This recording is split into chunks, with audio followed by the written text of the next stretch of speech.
Kisah sedih itu terkonfirmasi. David De Gea, kiper setia yang sudah mengabdi 12 tahun di Old Trafford, pergi selamanya dari Manchester United.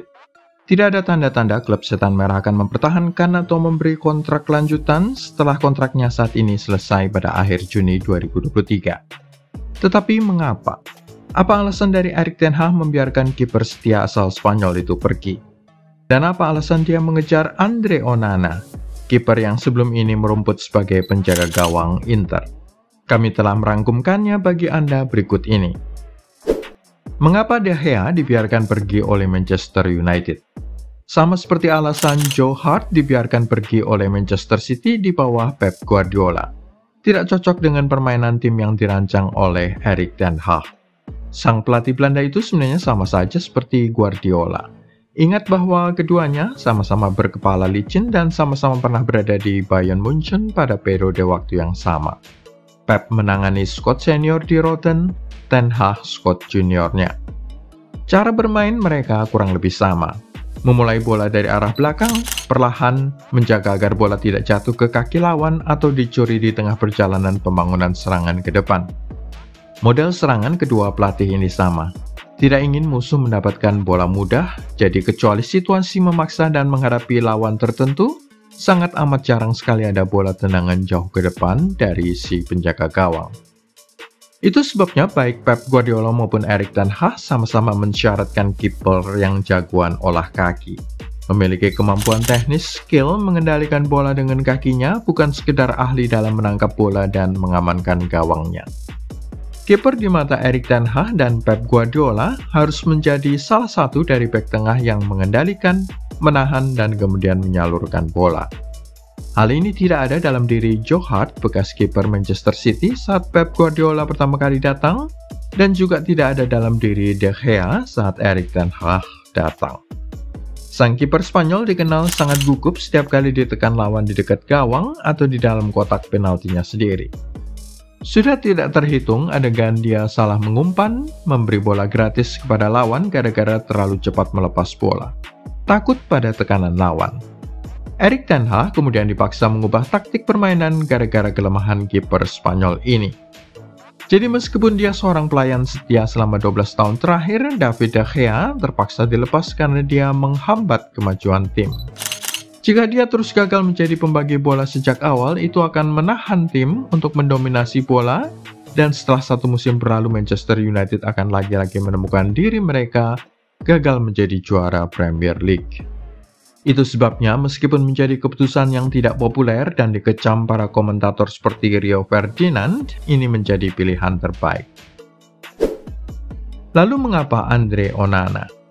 Jangan lupa bahwa kiper Kamerun ini pernah menjadi andalan Erik ten Hag saat si pelatih Belanda masih menangani Ajax Amsterdam. Sebelum Onana kemudian satu kali jatuh dalam masa skorsing saat salah minum obat resep istrinya yang mengandung obat-obatan yang terlarang bagi atlet olahraga. Onana mampu melakukan dribble yang berani dan juga umpan-umpan pendek seperti yang dia pamerkan pada final Liga Champions bagi Inter, dan membantu tim Italia itu memaksa Manchester City bekerja keras mendapatkan trofi kuping besar di Istanbul. Prioritas United saat ini adalah mengontrak sang pemain internasional Kamerun itu dan sudah semakin dekat dalam upayanya mendapatkan sang penjaga gawang incaran setelah menaikkan nilai tawaran mereka. Dan sementara United menargetkan Onana, tidak masuk akal untuk mempertahankan De Gea. Kiper top manapun yang ingin bergabung dengan United akan menginginkan jaminan bahwa mereka akan menjadi nomor satu dan satu-satunya. Kehadiran De Gea di samping Onana akan membuat hal itu sulit terjadi. Apakah De Gea rela memberi jersey nomor 1 kepada Onana? Tidak mungkin terjadi. Profil De Gea selaku kiper yang lebih senior dan 12 tahun mengawal gawang United akan menghalangi Onana tampil sepenuhnya atau habis-habisan. Kedua belah pihak, De Gea dan Setan Merah sama-sama butuh perpisahan. Jika De Gea tetap bertahan di klub atau dipertahankan, dan klub pada saat yang sama mendatangkan Andre Onana, itu akan membuatnya lebih tersiksa. Jadi sudah betul De Gea pergi. Jangan lupa bahwa De Gea sudah disingkirkan Spanyol sejak 2020. Soal ketidakmampuan De Gea beradaptasi dengan taktik permainan sepak bola modern, hal ini sebenarnya sudah terlihat sejak Oktober 2020. Sudah sejak tahun 2020 itu, Luis Enrique selaku manajer tim nasional mencoret nama kiper Manchester United tersebut. Alasannya persis sama.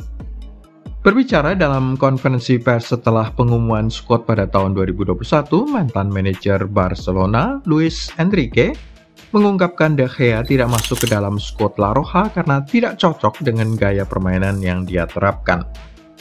Banyak penjaga gawang sepak bola di era modern dituntut untuk bisa mengolah bola dengan kakinya dan nyaman memainkan bola di bawah tekanan. De Gea tidak pernah kuat dalam aspek ini dan itulah sebabnya dia tidak masuk ke dalam skuad 23 pemain tim nasional Spanyol. Enrique memanggil kiper Athletic Bilbao, Unai Simon, dan stopper Brighton, Robert Sanchez, sementara dia juga memberi panggilan senior pertamanya kepada penjaga gawang Brentford, David Raya. De Gea secara statistik adalah salah satu kiper terbaik di Premier League, berhasil mencegah 10,6 kebobolan gol lebih banyak daripada rata-rata penjaga gawang lainnya. Sebagai referensi, David Raya hanya memiliki 1,3 pencegahan gol, sedangkan Robert Sanchez 0,7 pencegahan gol.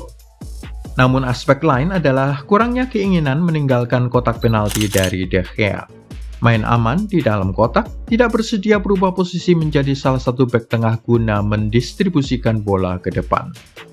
Keinginan untuk terus menjadi kiper sejati dan mengandalkan kemampuan refleksnya, enggan menjadi sweeper atau penyapu serangan lawan, telah menjadi perdebatan di antara para pendukung Manchester United. Daftar kesalahan De Gea yang memalukan. Saat kalah 4-0 dari Brentford, De Gea membuat 3 blunder yang berujung 3 gol lawan. Satu sepakan yang tidak terlalu keras dari Jose da Silva gagal dihentikan, lolos dari tangannya dan masuk ke gawangnya sendiri. Da Silva saja enggan merayakan golnya. Kemudian dia memberikan bola gratis kepada Matthias Jensen dari sebuah tendangan keluar yang menjadi gol kedua, sementara dia berada di posisi yang salah di pojok gawang yang menyebabkan Ben Mee menanduk bola untuk gol ketiga. Dalam pertandingan putaran ketiga Piala FA melawan Everton, dia membiarkan umpan silang yang tidak terlalu keras memantul di bawah kakinya guna menjadi gol Conor Coady. Dia terlihat tidak percaya diri dalam laga babak 16 besar Liga Eropa melawan Real Betis, dan beruntung tidak berujung gol kebobolan meskipun penampilannya di leg kedua perempat final melawan Sevilla bisa dibilang merupakan penampilan paling buruknya untuk United musim lalu. Musim yang menyedihkan berakhir dengan kesalahan fatal saat melawan West Ham United dan kemudian penampilan yang lemah dalam kekalahan final Piala FA di tangan Manchester City. Setelah menyaksikan De Gea berkali-kali membuat kesalahan di bawah tekanan lawan, dapat dimengerti bahwa United berpikir 2 kali untuk mempertahankannya. Bagaimana pendapat kamu? Apakah sudah tepat keputusan Manchester United untuk melepas David De Gea? Tulis ya di kolom komentar dan jangan lupa juga klik like, share, subscribe, dan tendang loncengnya.